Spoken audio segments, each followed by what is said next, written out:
Assalamualaikum Milanisti, bagaimana kabarnya? Semoga baik-baik aja ya. Kunjungi website kita di maksimalmilan.blogspot.com. Jangan lupa subscribe dan nyalakan lonceng notifikasi untuk terus mendapatkan berita terbaru seputar AC Milan, khusus Milanisti.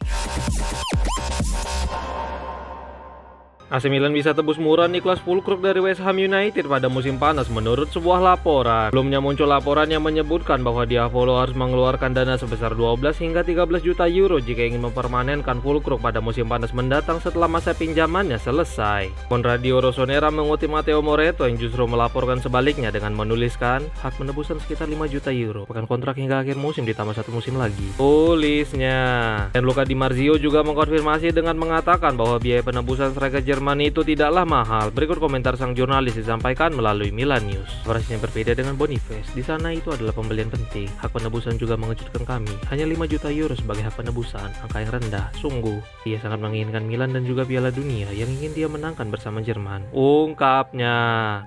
AC Milan telah capai kesepakatan dengan Andrej Kostic dari Partizan Belgrade menurut sebuah laporan. Menurut laporan sebelumnya, Diavolo telah bekerja keras untuk menandatangani striker 18 tahun dari Serbia yaitu Kostic. Milan harus mengeluarkan sekitar 5 juta euro untuk membawanya ke Italia dan jelas itu bukanlah investasi dengan risiko besar bagi klub meskipun harapan untuknya jelas cukup akan besar. Sekarang Fabrizio Romano melaporkan bahwa Rossoneri telah mencapai kesepakatan pribadi dengan Kostic terkait potensi kepindahannya ke San Siro. Ikut laporan sang jurnalis yang disampaikan melalui akun media sosial X miliknya. AC Milan telah menyetujui persyaratan pribadi dengan striker berbakat yaitu Andrej Kostic dari Partizan Belgrade. Bicaraan antara klub sedang berlangsung dengan baik untuk menyelesaikan kesepakatan di bawah 5 juta euro termasuk bonus. Tulisnya.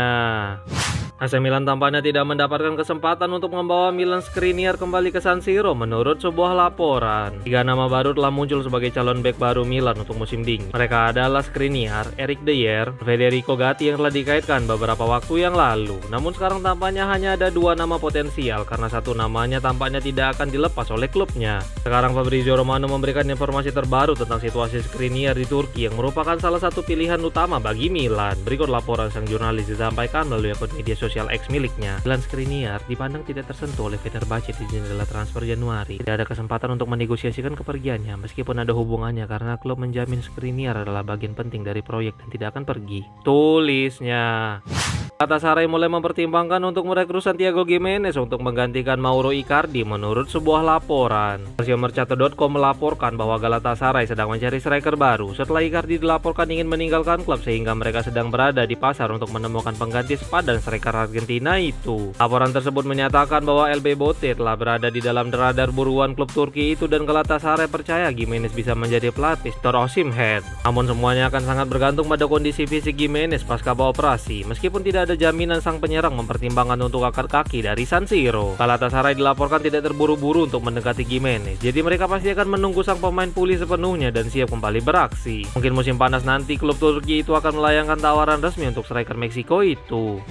Hugo Souza dari Corinthians menjadi nama terdepan pengganti Mike Mignon di AC Milan menurut sebuah laporan. Tidak ada tindakan yang diambil klub hingga Mignon mengambil keputusan dan tampaknya situasinya semakin rumit saat ini. Namun dunia sepak bola bergerak sangat cepat. Jika Mignon memang tidak ingin bertahan, maka Diavolo akan melakukan segalanya untuk mengamankan pengganti kiper Prancis itu. Jika Mignon pergi, Milan telah memiliki beberapa nama potensial sebagai penggantinya di bawah Mister Gawang Massimiliano Allegri. Mercato.com melaporkan bahwa Hugo Souza adalah nama terdepan sebagai pengganti potensial dari Mignon. Pemain Brazil itu direkrut Corinthians seharga 800.000 euro dan penampilannya sejauh ini telah menarik minat dari klub-klub top Eropa. Meskipun begitu, harga pasarannya masih termasuk terjangkau sekitar 10 juta euro jika Rossoneri berminat membawanya ke Serie A. Pemain 26 tahun itu dinilai sebagai kandidat utama dan jika Mignon memutuskan pergi secara gratis pada musim panas, maka besar kemungkinan Hugo akan menjadi kiper nomor 1 di Milan berikutnya.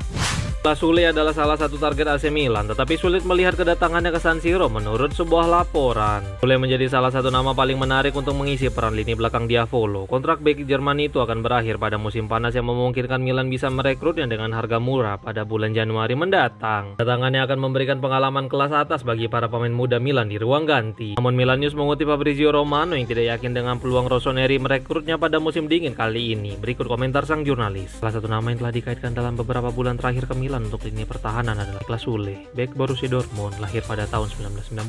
Saya tidak suka negosiasi ini, bukan nama panas untuk Milan. Itu adalah nama yang lama telah beredar, tetapi saya tidak tahu bahwa Milan memantaunya. Ungkapnya. Milan mengumumkan bahwa Divock Origi telah meninggalkan klub setelah hampir 1000 hari setelah penampilan terakhirnya. Milan mengkonfirmasi kepergian Origi yang hampir tidak pernah bermain untuk rossoneri sejak didatangkan ke San Siro beberapa tahun yang lalu. Berikut pengumuman klub disampaikan melalui website resmi Diavolo. Milan telah mengumumkan bahwa mereka telah secara konsensual mengakhiri kontrak dengan striker Divock Origi. Klub mendoakan yang terbaik untuk sepak bola di masa depan. Tulisnya, Origi telah membebani keuangan klub sebesar 5,2 juta euro sebagai gajinya per tahun selama di San Siro tanpa melakukan banyak kontribusi berarti bagi klub. Keputusan ini diasumsikan bahwa Origi telah setuju memutus kontraknya tanpa pesangon dan menambahkan bahwa dia menghasilkan sekitar 15,72 juta euro bersama Milan. Pertandingan AC Milan versus Como tampaknya tetap bisa dilaksanakan di San Siro menurut sebuah laporan. Karena pertandingan Milan Como di Australia telah resmi dibatalkan dan hal itu juga ikut dikonfirmasi oleh Lega Calcio Serie A melalui website resmi mereka kemarin setelah semua persetujuan yang dibutuhkan tidak pernah tercapai. Sekarang Gazzetta dello Sport melaporkan bahwa muncul sebuah pertanyaan tentang di mana pertandingan Serie A itu akhirnya akan kembali dimainkan. Tampaknya pertandingan itu akan tetap berlangsung di San Siro, namun itu tidak akan terjadi pada 7 atau 8 Februari. Sebagai gantinya, pertandingan Milan Como akan digeser pada 17 Februari atau 24 Februari, tergantung pada kapan Inter akan menggunakan San Siro untuk Liga Champions. Jika Nerazzurri membutuhkannya pada tanggal 17, maka pertandingan Milan Como akan dimainkan 7 hari kemudian. Fikayo Tomori percaya jika AC Milan raih Scudetto, maka peluangnya akan terbuka untuk membela timnas Inggris di Piala Dunia. Ruben Loftus-Cheek akhirnya kembali menjadi bagian dari skuad timnas Inggris sekarang. Thomas Tuchel juga tertangkap kamera menghadiri beberapa pertandingan yang dimainkan oleh Diavolo. Mori pun berkomentar tentang peluangnya untuk bermain bersama timnas Inggris. Berikut komentar yang disampaikan melalui Milan News. Piala Dunia, apakah saya ingin pergi ke sana? Tentu saja, saya menginginkannya untuk diri saya sendiri dan saya tahu bahwa memenangkan Serie A akan membantu saya. Setelah berbicara dengan Tuchel setelah jeda internasional terakhir pada bulan November, kami telah berbicara beberapa kali dan pesannya adalah untuk terus melakukan apa yang saya lakukan. Piala Dunia 6 bulan lagi dan ada banyak pertandingan sepak bola untuk dimainkan. Saya tahu dia mengamati dan mengawasi karena dia memanggil Ruben Loftus-Cheek, memberi saya kepercayaan diri bahwa saya bisa melakukannya. Dia datang ke Milan musim lalu dan saya tahu dia meminta data kami dan melihat video kami secara teratur. Cara dia membicarakannya adalah bahwa itu sulit karena ada banyak pemain di posisi itu. Saya mengerti itu karena Anda memiliki pemain seperti John Stones, Mark Guehi, Burn, dan Ezri Konsa. Piala Dunia masih menjadi mimpi saya dan saya bekerja keras untuk itu. Ungkapnya.